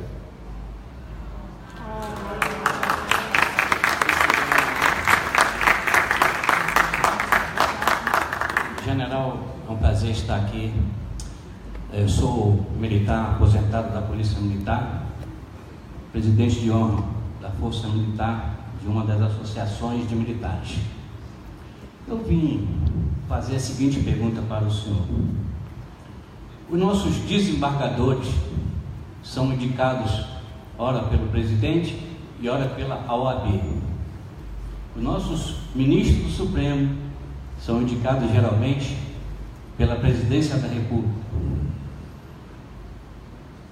Há possibilidade, e é só um sonho meu e de muitos militares da reserva, de um dia poder ser indicado também oficiais militares, e eu digo por quê? Porque há desembargadores que não conhecem nada do Código Penal Militar e não conhecem nada do Código Processo Penal Militar. E despacham erradamente contra o militar e a gente não tem como recorrer. Essa é a minha pergunta. Temos que mudar a legislação, é a única solução, né? Hoje nós não podemos participar desses colegiados.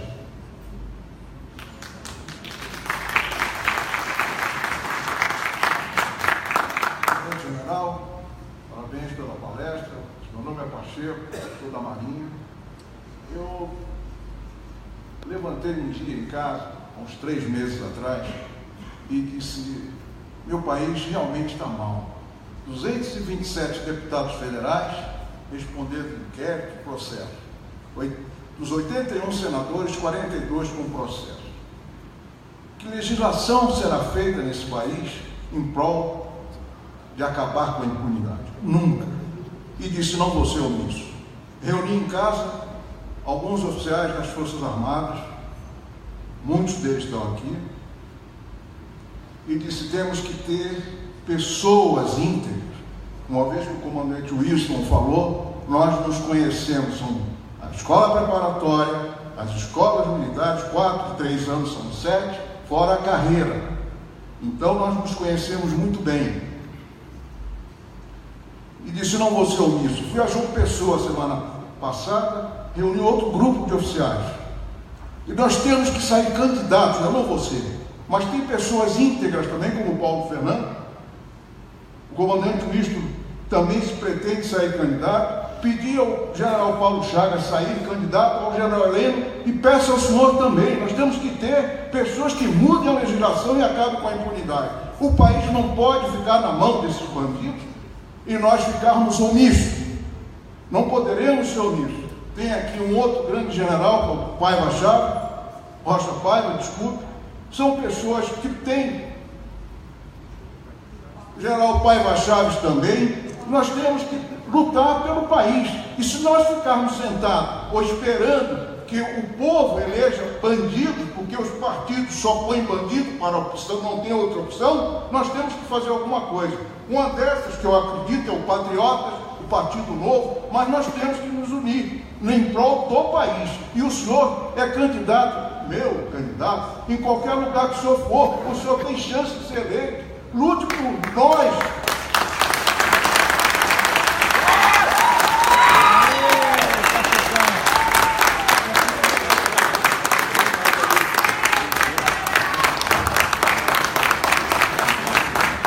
Apenas digo uma coisa: não há portas fechadas na minha vida.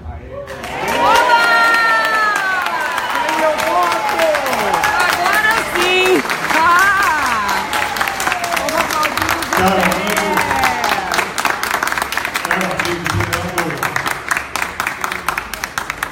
Caros amigos aqui Agora presentes, sim. eu costumo, para não tomar mais tempo do que o que eu previ, escrever o que eu gostaria de dizer. Para nós cristãos, o Advento é um tempo de preparação e alegria. É um tempo de expectativa pelo nascimento de Jesus.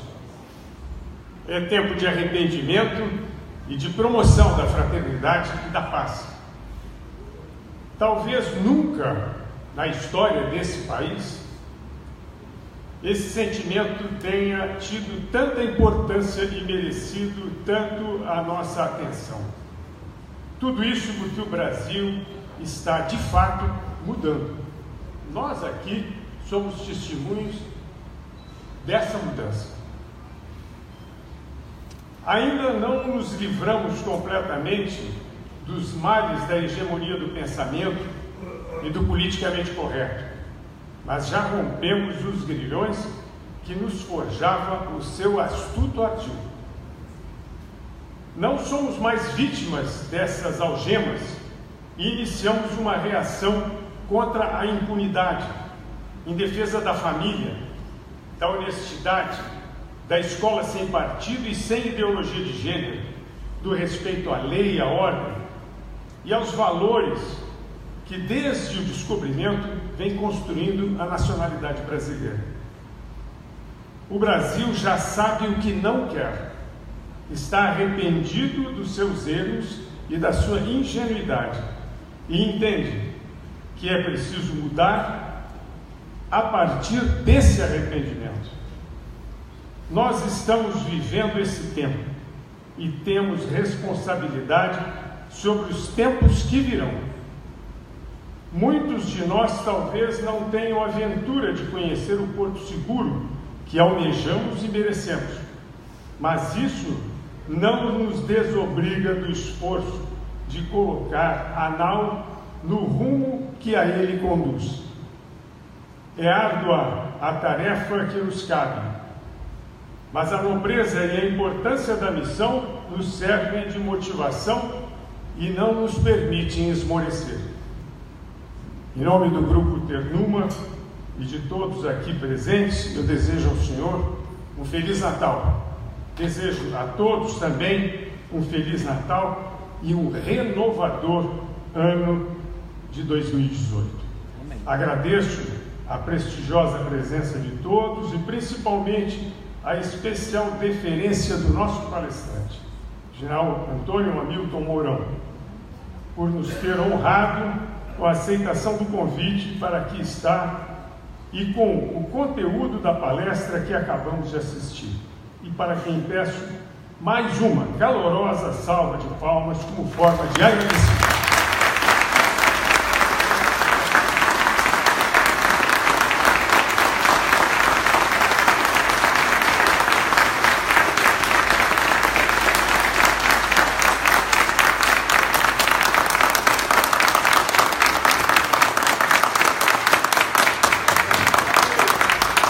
Senhoras e senhores, agradeço as palavras do General Paulo Chagas, agradeço a atenção de todos, as perguntas que foram formuladas e aproveito também para desejar a todos aí nas suas famílias um Natal de paz, de harmonia, de alegria e que o 2018 nos dê saúde, nos dê força, nos dê união e coragem e fé que nós vamos resistir e vencer. Parabéns! Muito bom! E com isso nós vamos chamar aqui o Winston. Vamos lá, Winston, o que você achou? Foi sensacional, né? Sensacional. Realmente a plateia toda ficou aqui empolgada com a palestra do general. As perguntas foram muito boas. Eu tenho certeza que essa noite aqui vai ser um divisor de águas. As pessoas vão entender o recado do general Mourão e vão sim se politizar mais, falar mais sobre tudo que está acontecendo no Brasil, para que pessoas de bem, a partir de 2018, possam ser eleitas e a gente ocupar um espaço que hoje é ocupado por bandidos. Valeu, gente. Obrigado por ter prestigiado a live do Bloco Movimento Brasil. Valeu. Maravilha!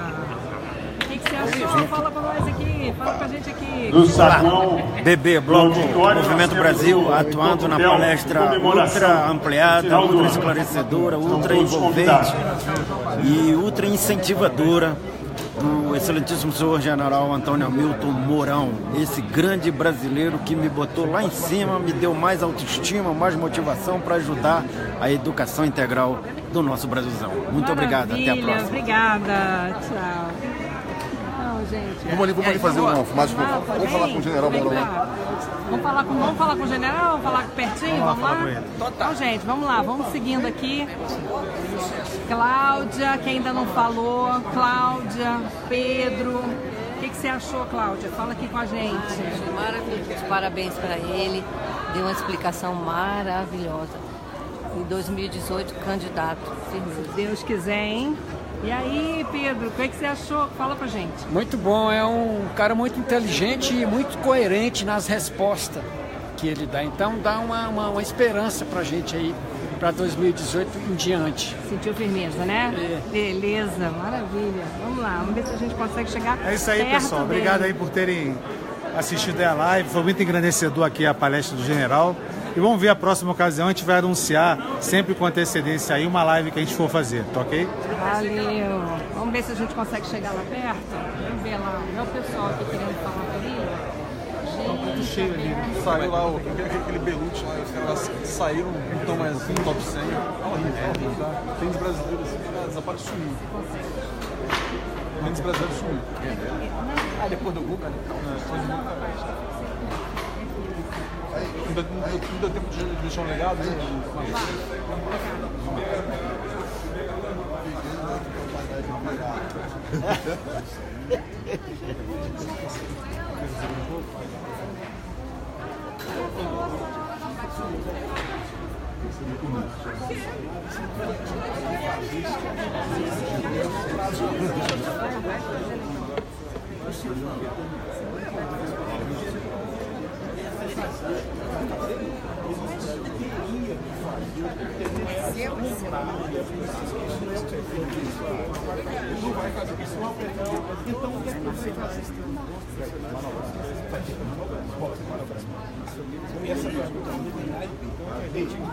Todo mundo chega e diz, olha, isso aí vai ter.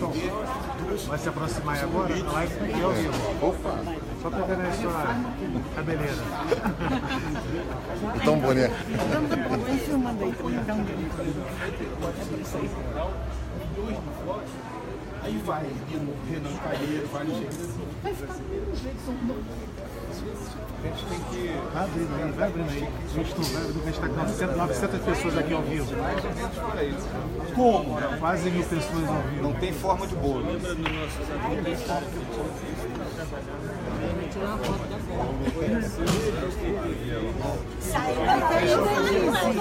Não, uma foto com o casal. O casal quer tirar uma foto com o nosso general. Vamos aqui, sorriso, Dilma, sorriso.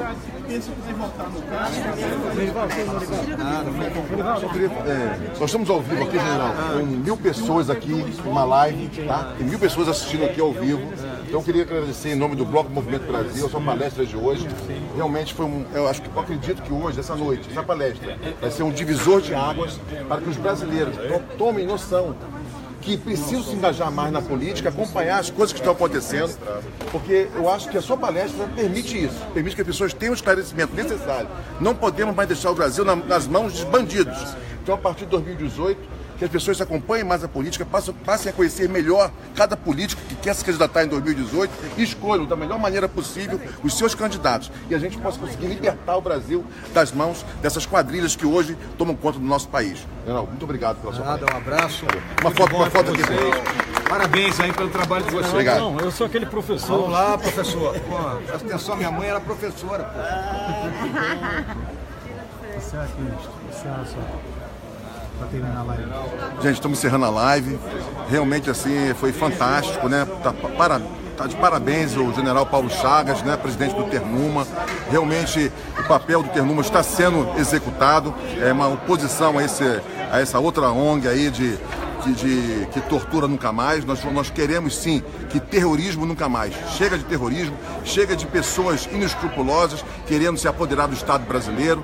Então, gente, muito obrigado por terem prestigiado essa live do Bloco Movimento Brasil. Valeu! Meu nome é Winston Lima, um dos coordenadores do Bloco Movimento Brasil. Valeu, gente. Agora eu vou pegar só a Thaís, que ela ficou filmando aí o tempo todo.